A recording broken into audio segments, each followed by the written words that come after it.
A young boy, a slave, was straightening her bed when she spoke words that would totally destroy his world.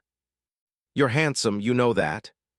In the cruel rules of the plantation, a simple, forbidden compliment crossed the line between the owner and the owned. What happened next wasn't just risky, it was deadly. When power and a dangerous attraction crash together, the price is always paid in blood. Elijah had learned how to be invisible by the time he was 16. Eyes down, moves silent as if he wasn't there. At the Montgomery farm, being noticed meant pain or worse. For 3 years, he had mastered this disappearing act, becoming just a shadow moving through the big house, a ghost among the people, only present to serve, then vanish again. "Boy, Miss Charlotte's room needs your attention." The housekeeper's voice cracked like a whip in the kitchen, making the younger house slaves jump. Mrs. Holloway controlled the indoor workers with an iron fist and a memory that never forgot anything. Elijah nodded once, his face blank. "Yes, ma'am." The master's daughter had come back from her school up north 2 weeks ago. She brought strange ideas and a restless energy that made the whole household uneasy. Whispers traveled through the slave cabins about Miss Charlotte questioning her father at dinner, about secret books in her trunks that no proper Southern lady should read, and about her refusal to accept certain traditions. He had only seen her from far away. A flash of golden hair in the sunlight through a window, the soft sound of expensive clothes around a corner, a laugh that was too loud and too free for polite society. The other house slaves stayed far away from her room if they could. Something about her was different, unpredictable, and dangerous. That morning he went into her room as he always did, unseen. The room smelled of lavender water and paper, not like the heavy perfumes the other ladies liked. Head bowed, he quietly replaced the sheets, straightened the furniture, and swept the floor quickly with practiced skill. The fancy, four-poster bed frame was loose in one corner. He noticed the slight wobble as he changed the sheets. Elijah knelt to fix it, his fingers working fast on the joints. The wood was costly mahogany, brought in from far away, just like everything else the Montgomery family owned. These small repairs were one of the few things that still connected him to the man whose face grew fuzzier in his memory each year. His father had been a skilled carpenter before being sold away when Elijah was 7. He did not hear her walk in. The thick carpet silenced her steps, and he was lost in the peaceful moment of working with his hands. "You're handsome, you know that." The words froze him like ice water running down his back. No white woman had ever spoken to him like this. It was simply not allowed. His hands shook against the wooden frame as fear and confusion rushed through his body. Every instinct shouted danger. Looking up meant death. Not looking up meant disrespect. There was no safe choice, no right answer to this impossible situation. When he finally raised his eyes, Charlotte Montgomery was looking at him with a strange look. Not the hate or indifference he expected, but something far more dangerous: interest. She stood in the doorway, a book held tight to her chest, wearing a plain blue dress that would have looked simple on anyone else. On her, it looked intentional, a choice to reject the South's excessive style. "Miss, his voice failed him. His throat closed around words that could get him killed.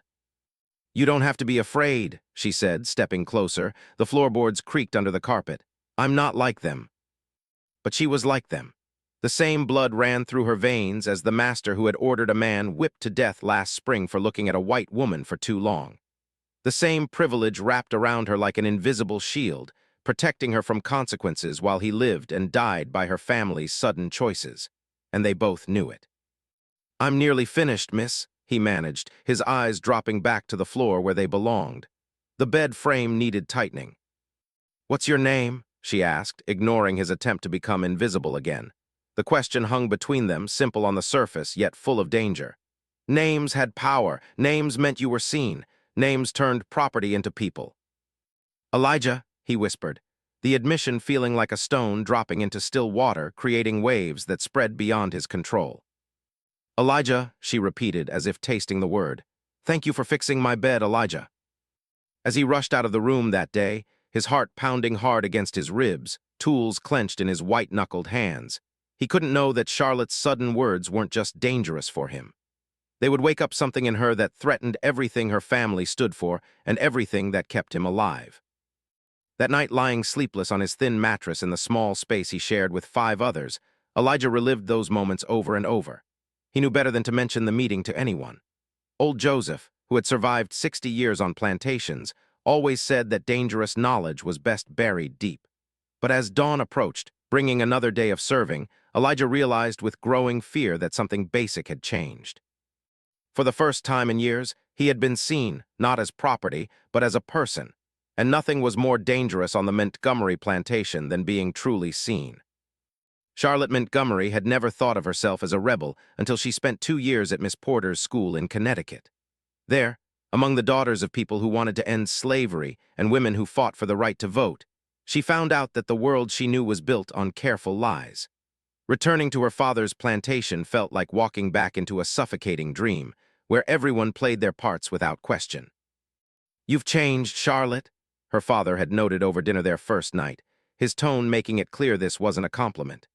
His eyes, the same sharp blue as her own, studied her with the cold judgment he usually used for checking livestock or new property. She simply smiled and cut her meat with careful accuracy. "Education tends to have that effect, father." The silence that followed said everything. Her mother nervously filled it with talk about the newest clothes from Paris, while her younger sister, Catherine, watched the exchange with wide eyes, still too young at 14 to understand the quiet war happening across the polished wooden table.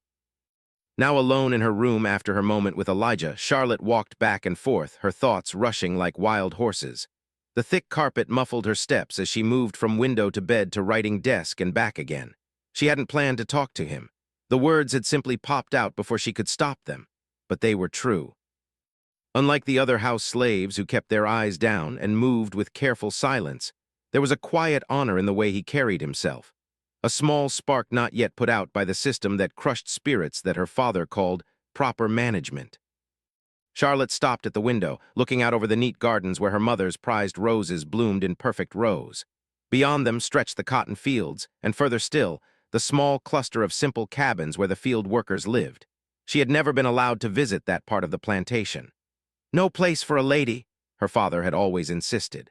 Now she understood his real fear was that she might see too clearly the suffering that bought their comfort.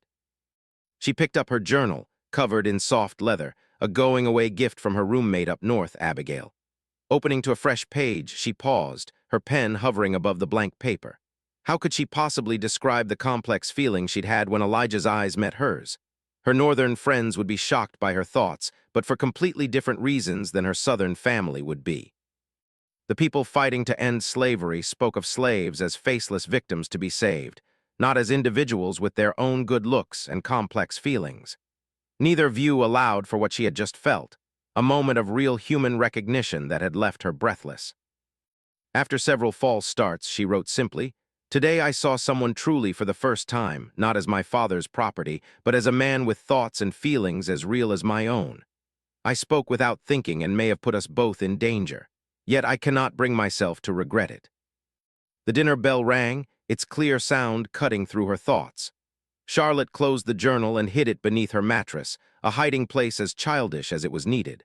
Her father expected her to be on time, especially now that he was watching for signs of her northern corruption, as he called it when he thought she couldn't hear. She glanced in the mirror, smoothing her hair and pinching color into her cheeks. Her dress, a modest blue cotton that would have been ordinary in Connecticut, had already earned looks of disapproval from her mother, who preferred her daughters covered in silks and lace no matter how hot it was.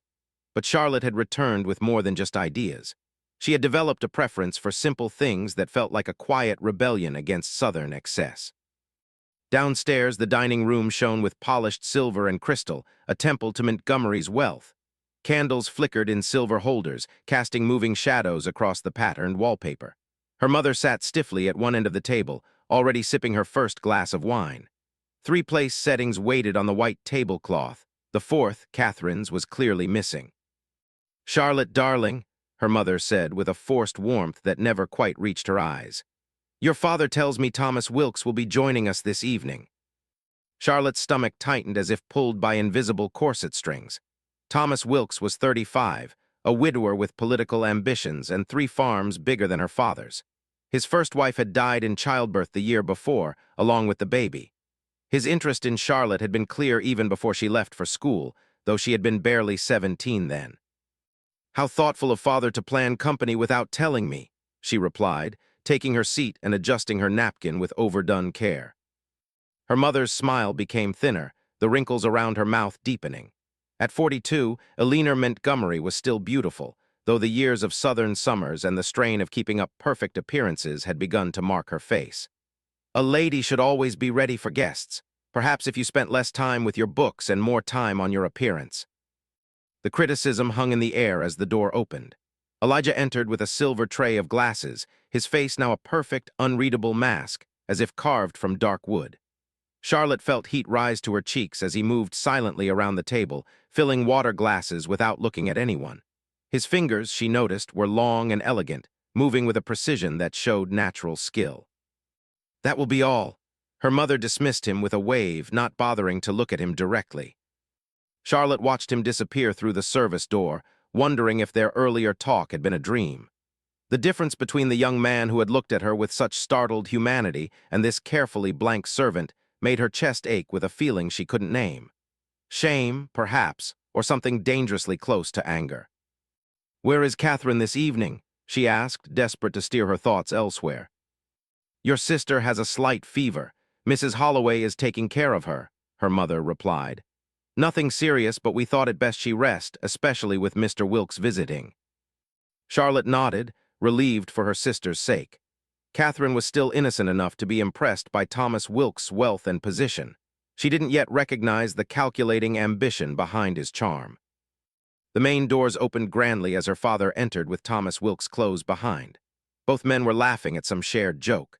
Her father, Colonel James Montgomery, looked commanding at 53, his military posture still strong despite his age. Next to him, Thomas Wilkes looked almost small, though he stood nearly as tall. What he lacked in physical size, he made up for with the confidence of a man who had never been denied anything he truly wanted. Thomas's eyes immediately found Charlotte, moving over her with an owner's interest that made her skin crawl. "Miss Montgomery," he bowed slightly, taking her hand, which she offered unwillingly and holding it a moment too long. "You grow more lovely each time I see you. Connecticut clearly agreed with you, though we're all thankful to have you back where you belong." "Mr. Wilkes," she acknowledged, her voice colder than was proper as she pulled her hand away. "How kind of you to join us this evening." Her father's warning look was not lost on her as they all took their seats.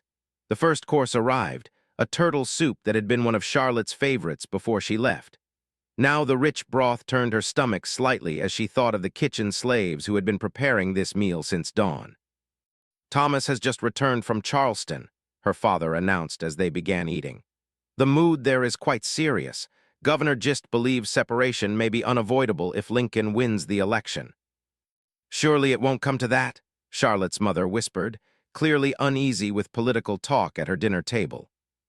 Thomas dabbed his mouth with his napkin. "I'm afraid it very well might, Mrs. Montgomery. The North grows more extreme every day. Their newspapers openly call for the destruction of our way of life." As the men talked about cotton prices and political tensions with the North, Charlotte found her thoughts drifting back to Elijah. What would happen to him if the conflict her father and Mr. Wilkes dismissed as Northern aggression actually came to pass? What would happen to all of them? The conversations she'd overheard at school suggested that war, if it came, would be neither fast nor gentle. "Charlotte has become quite the reader during her time away," her father was saying, drawing her attention back to the conversation. His tone carried that strange mix of pride and disapproval he'd mastered over the years. Perhaps too much so. Thomas Wilkes smiled kindly, revealing teeth too perfect to be natural. "A little education is charming in a woman, so long as it doesn't get in the way of her true duties. My late wife was skilled in French and music, but never let it distract her from managing the household." Charlotte took a sip of water, noticing with secret satisfaction that it was Elijah who had poured it. "And what do you believe a woman's true duties are, Mr. Wilkes?" she asked, ignoring her mother's warning look. The question hung in the air like the moment before a thunderstorm. Her father's fork paused halfway to his mouth. Her mother's fingers tightened clearly around her wine glass. Charlotte knew she was stepping onto dangerous ground, but the memory of Elijah's eyes meeting hers, person to person, gave her a reckless courage she might otherwise have held back.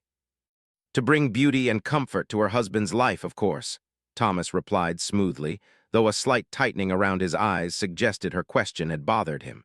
"To raise children who understand their place in the world, to maintain the social order that helps us all." All of us, Charlotte pushed, the words escaping before wisdom could stop them. Her father put down his fork with deliberate care.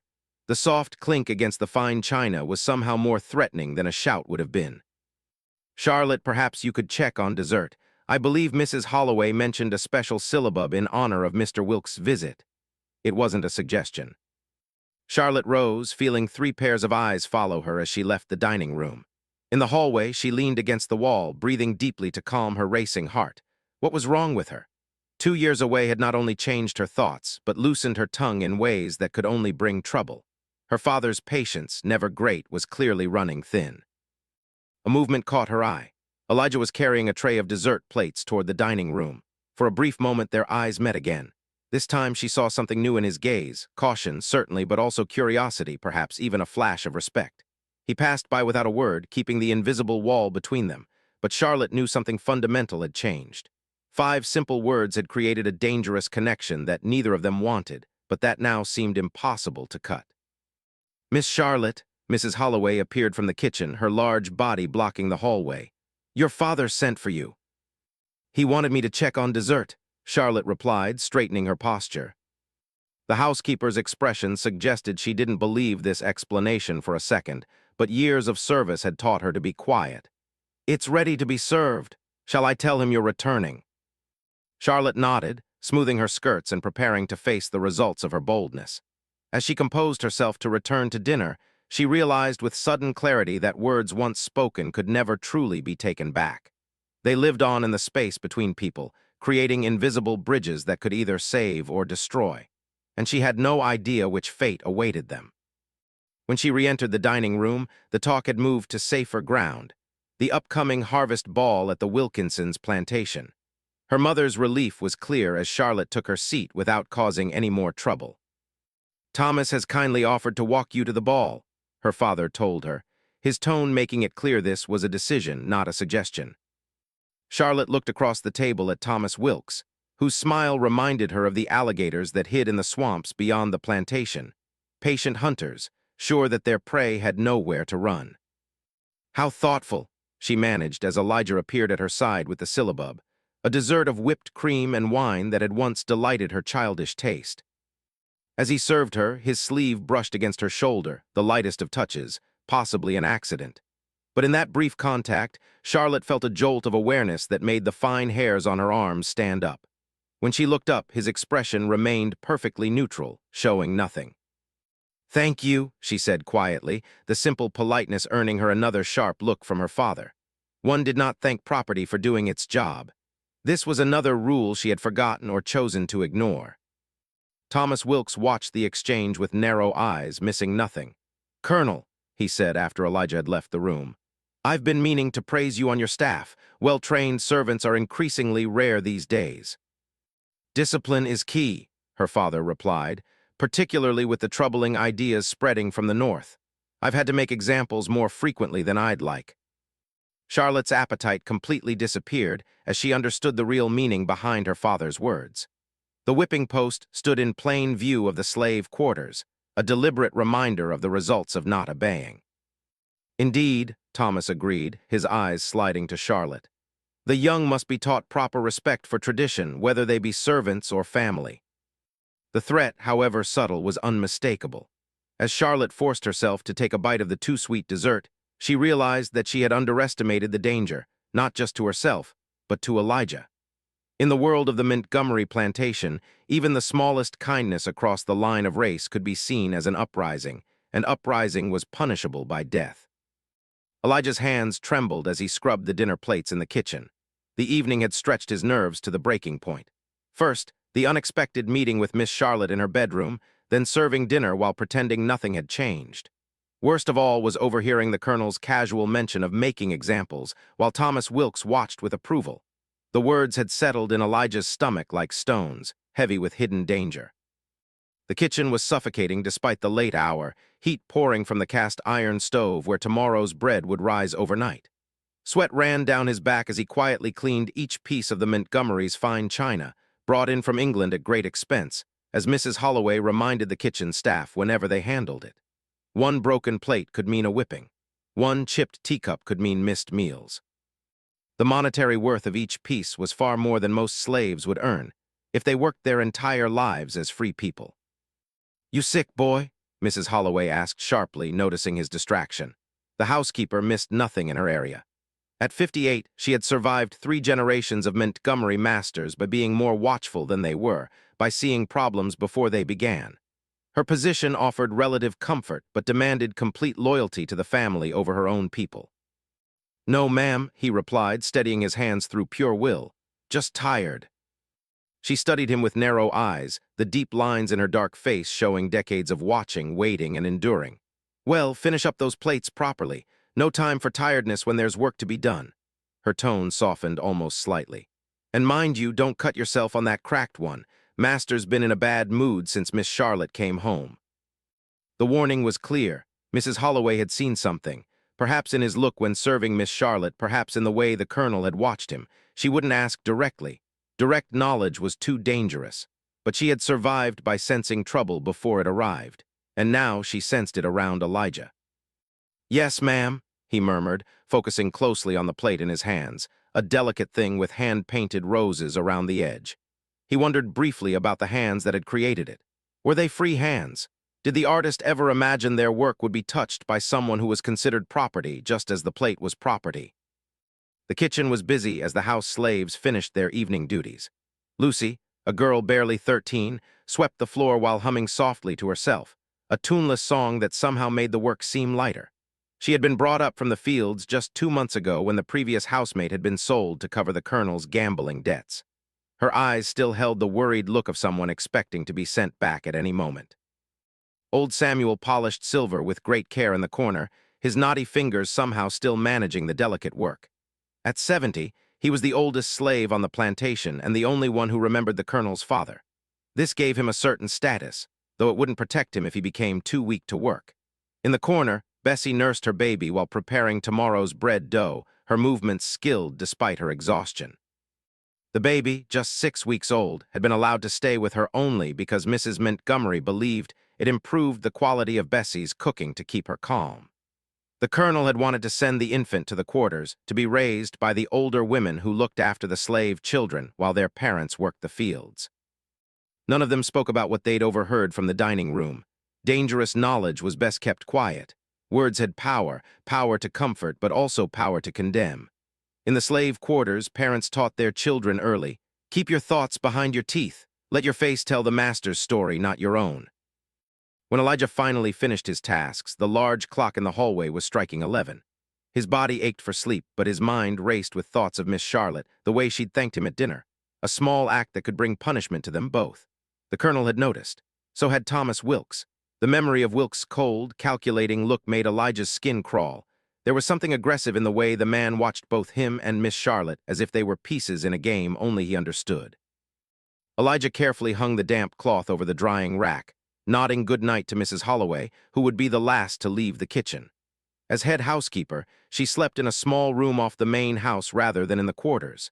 It was a special treatment that separated her from the others, another way the masters kept their slaves divided, preventing the unity that might threaten their control. Outside, the night air offered temporary relief from the kitchen's heat. Stars were scattered across the sky like spilled salt, uncaring about the human drama below. Crickets chirped in the darkness, and somewhere far away, a mockingbird sang its night song. Elijah paused, allowing himself a moment to breathe before heading to the slave quarters. These brief moments of being alone were precious, perhaps the only time he truly belonged to himself. "Elijah." The whispered name froze him in place. Miss Charlotte stood in the shadow of the garden trellis, a dark shawl wrapped around her shoulders. Moonlight caught in her hair, turning it silver. Against the background of climbing roses, she looked like something from another world, a spirit or a vision rather than flesh and blood. Every instinct screamed for him to run, to pretend he hadn't heard. Nothing good could come from a white woman seeking out a slave in darkness. Men had been killed for less, much less. Yet his feet refused to move. Instead, he found himself walking toward her, pulled by some force he couldn't name, couldn't fight. "Miss, you shouldn't be out here," he whispered when he was close enough. The scent of lavender reached him, her personal scent, so different from the heavy perfumes favored by southern ladies. "If someone sees—" "I had to speak with you," she interrupted. Her voice held an urgency that silenced his protests. In the moonlight, her eyes appeared almost colorless, wide with feeling. "My father and Mr. Wilkes, I'm afraid they suspect something." Elijah felt cold despite the warm night, fear sliding down his back like ice water. "Suspect what, miss? There's nothing to suspect." He tried to keep his voice steady, reasonable though his heart hammered against his ribs. Even as he said it, he knew it wasn't true. Something had formed between them, fragile and undefined, but real enough to be dangerous.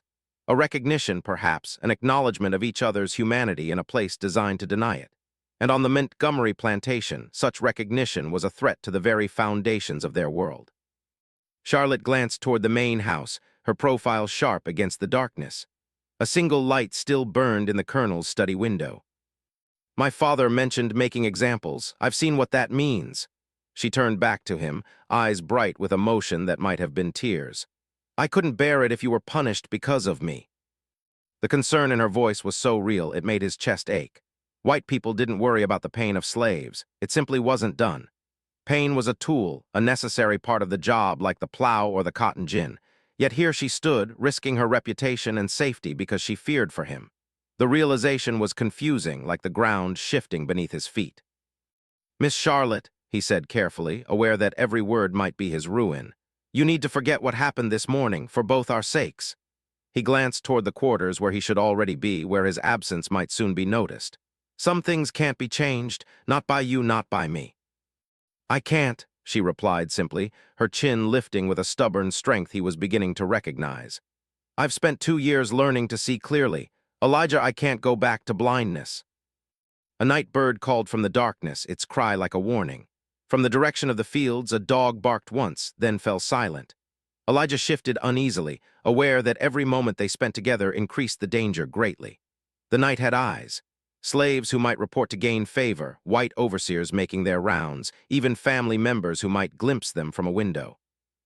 "There are things you don't understand about this place," he said finally, choosing his words with care, "about what happens to people who forget their place." He didn't say which people, he didn't need to. They both knew the results fell hardest on those with the least power. Charlotte stepped closer, close enough that he could smell the faint lavender scent of her hair, could see the small scar above her right eyebrow, a childhood injury perhaps. "Then help me understand. I have books, ideas, but I need to know the truth. Your truth." The request shocked him. No one had ever asked for his truth before. The very idea was strange, dangerous. Slaves were not allowed truths of their own, only the stories given to them by their masters. To speak his truth would be to claim a self separate from his status as property. It would be an act of rebellion more profound than any physical struggle. Before he could respond, a light appeared in an upstairs window of the house, the colonel's bedroom. Charlotte noticed it too and stepped back quickly, the moment of closeness broken by immediate danger. "My father," she whispered, pulling her shawl tighter around her shoulders. "I must go." She paused, then reached into her pocket and pressed something into his hand. The paper was warm from her body, soft from being handled. "If you're willing, leave a sign, 3 stones by the old oak behind the kitchen garden. I'll check tomorrow." Then she was gone, a shadow melting into darkness, leaving Elijah with his heart pounding and a folded piece of paper burning in his palm like a hot coal. He stood frozen until he was sure she had safely re-entered the house, then quickly tucked the paper into his shoe, the only place he could think to hide it. The walk to the slave quarters seemed longer than usual. Each step was heavy with the knowledge that he carried something forbidden. The quarters were a dozen small cabins arranged in 2 rows with a central area where cooking fires burned during the day. Now most of the cabins were dark, their occupants seeking what rest they could before dawn brought another day of labor. A few people still sat outside enjoying the cooler night air. Old Joseph carved wood by the light of a small fire, his gnarled hands creating beauty from scraps of wood. Nearby, Sarah mended a shirt, her needle flashing in the firelight. They nodded to Elijah as he passed, but asked no questions about his late return. Curiosity was another luxury slaves were not allowed. He waited until he was safely in the cramped cabin he shared with 5 others before looking at Charlotte's gift. The cabin was dark except for the dying embers of the fire. 2 of his cabin mates were already asleep on their mattresses. Isaiah, who worked in the stables, and young Marcus, who had been brought up from the fields last month to train as a house servant. The others were still out. Daniel was assigned to the night watch this week, and the twins, James and John, had permission to visit their mother in the field quarters. By the dying embers of the fire, Elijah carefully unfolded the paper, which turned out to be a page ripped from her journal. He could barely see the writing, but he didn't need to read it to know that the words she had spoken had now created a bridge between two worlds that were not meant to touch. The danger was real, but so was the feeling of being truly seen. He hid the paper beneath his thin mattress and lay back, his mind still racing, knowing that a single moment of connection had changed his life forever, setting them both on a path that would end either in freedom or in blood.